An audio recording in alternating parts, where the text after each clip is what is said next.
Hey y'all, Alec back here with Hive Fitness on the Legends We Are podcast. I've got our final little episode from our recording with Craig, and this one again, really solid stuff. Especially going into the new year, this is some great stuff to consider.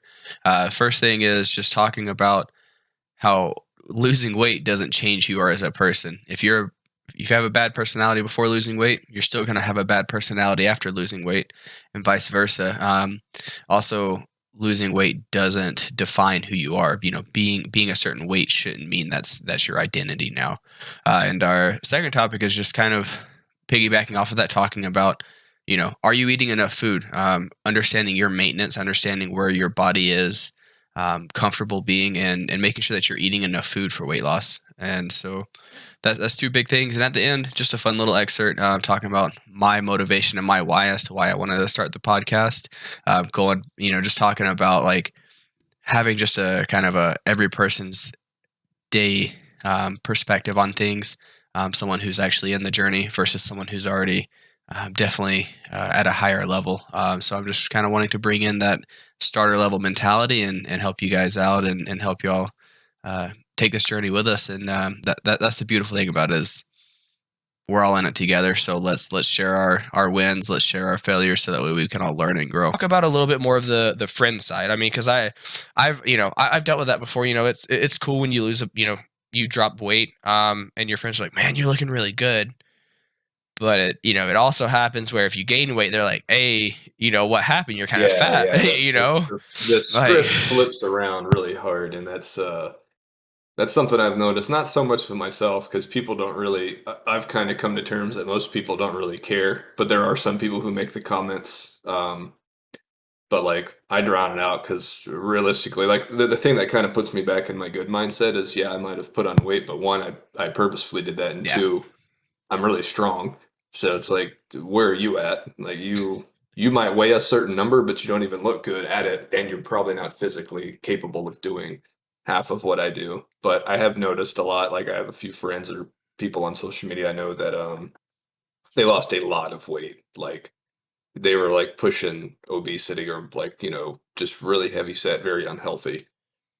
Lost a lot of weight, and they saw the change from how people treated them. They basically treat them like a whole new person, way nicer. They compliment them way more. And I think that's going to deter somebody, because they had to make a decision whether they actually lost the weight or they ended up getting a surgery and then maintained the proper diet and exercise after the surgery to make sure that they didn't go back to how they were. Because sometimes surgery is the best option or the only option for some people. Mm-hmm. And I just think that they're not ready for that mental aspect. Like, I think doctors help them with that and tell them, but until they actually experience it, they're not ready for it. And they kind of have this, like, I feel like that would deter some people from actually staying in shape, because who they were when they were heavy and who they are now, lighter, they're the same person. They have the same personality, more than likely. Yeah. They're this, they still have the same heart, the same whatever. Like, if they were a good person, they're probably still a good person. But they're being treated like a completely different person. And that could break someone mentally, because was the only thing stopping them from being treated like a good person, them being fat or being skinny. And so it makes them look at food in a bad way, because they know what's happened to them in the past. They don't want to go back to that. But now they're thinking, well, now I can't enjoy my food, because if I gain the most noticeable amount of weight, people are going to start treating me bad again. And it's like, that's just life. Yeah. Man. Like, no, I hear you there. It's because it's tough, right? Because you're, like you said, like, people are treating them differently. So then they start to get this really negative look on food and weight and stuff, because they're like, that's when they start, developing like different body image issues, because they're just like, if I go back this way, no one's going to like me. It's like my happiness is tied to me being skinny, when it shouldn't be, but it like, your happiness should be determined by your health. And because you're healthy, you're able to go do and enjoy life more. You're able to sleep better. You're able to think more clearly. Let's think about the positives that being healthy had, aside from social impact. And I feel like that's what gets lost, is like, being healthy for yourself and not being healthy for others. I mean, and sometimes like the motivation can be there for both. Like I want to be healthy so I can be there long term for my wife and children. But that's again, it's for myself because it's, technically a selfish reason because I want to be able to enjoy those experiences more. Because I don't want to be the dad who's unable to get out of the couch or not even unwilling to get out of the couch and go run around and kick the soccer ball outside with my kid for 10 minutes. And if that makes him happy or get up off the couch and take him to the park or do whatever I need to do. And, I'd rather be like, kind of like how your brother was for us at soccer. He was out there running around, like playing with us and coaching us as an actor, and coaching us as someone out there on the field instead of like the fat coach that sits on the back of the bench smoking cigarettes. Just yells at you all practice. Yeah. I'm not doing this for my health. And it's like, yeah, we know. Yeah, I agree with that. So like, I definitely like that aspect that you bring into it. It's just like not enough people talk about the negatives that like losing weight costs as far as where you're going to be seen differently and how you need to be able to be ready for that and prepare yourself for it. Because we all talk about like, you're going to love who you are when you lose weight. You're going to have all these like positive benefits, but there's some things, I don't even know if I would call them negative. It's just some things that you need to be aware of so you're not caught off guard. Yeah. Like you need to know that it's okay to gain extra weight throughout your life. Like just because you've lost weight during a period of time doesn't mean you're going to stay that way forever. Like you've got to understand that it's 100% okay and normal that you're going to fluctuate in weight because there's a lot of factors outside of just food that can cause you to gain weight, like being stressed out. Under eating will make you gain weight because your body's trying to survive, so it changes your metabolism on its own to succumb to the food that you are eating. It's just making it extra fat so your body can survive. And that's where it's normal, you know? And that's where like kind of knowing where your maintenance level is important. Like for you, like you know that your maintenance is 235 at this point in your life. Change, like you can change your metabolism. Like, if you're putting in a lot of work, you're putting on a lot more muscle, your maintenance could go down to 220 where you feel more comfortable. But but like at this point in time in your life, that like 230 to, we'll just say, a 10 pound range, 230 to 240 is where you feel really comfortable health wise, physically, mentally, without like having to stress about other things. But you had to gain a little bit of weight to understand where that maintenance is, because when you're losing weight, you're losing weight. To be able to understand what your maintenance is, you have to slowly add in calories a little bit at a time, and you're gonna start you're gonna gain some weight back when you're trying to figure out that maintenance level.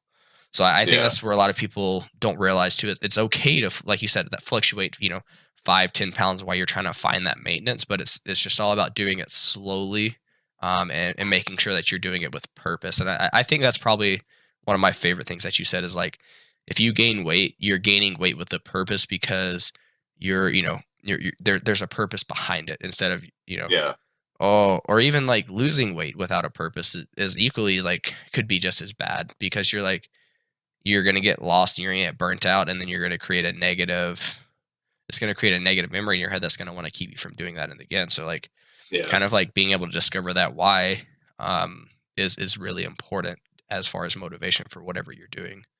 Yeah, having a healthy relationship with your food and knowing where to stop, and like whether you're losing weight or gaining weight. Some people drastically cut their calories way too low, like you were saying, finding your maintenance. Some people will cut them way too low, either too soon or altogether. Yeah. And then some people will overshoot their maintenance, or even like they're gaining weight. They're overshooting it, so they're becoming unhealthy eating habits and unhealthy relationship with food because they're thinking, all right, I've got to either eat way too much to the point that I'm sick and I don't want to eat, or they're eating way too less and they're thinking, okay, well, if I have this, then I'm going to blow up. Like, if I even touch that food, I'm going to be set back like 5 months of progress with one meal. And it's just not healthy. Like people make the argument that weighing out your food isn't necessarily healthy, and the only reason I disagree is because you're just getting the accurate serving size. Like, you're learning portions. Serving. Yeah.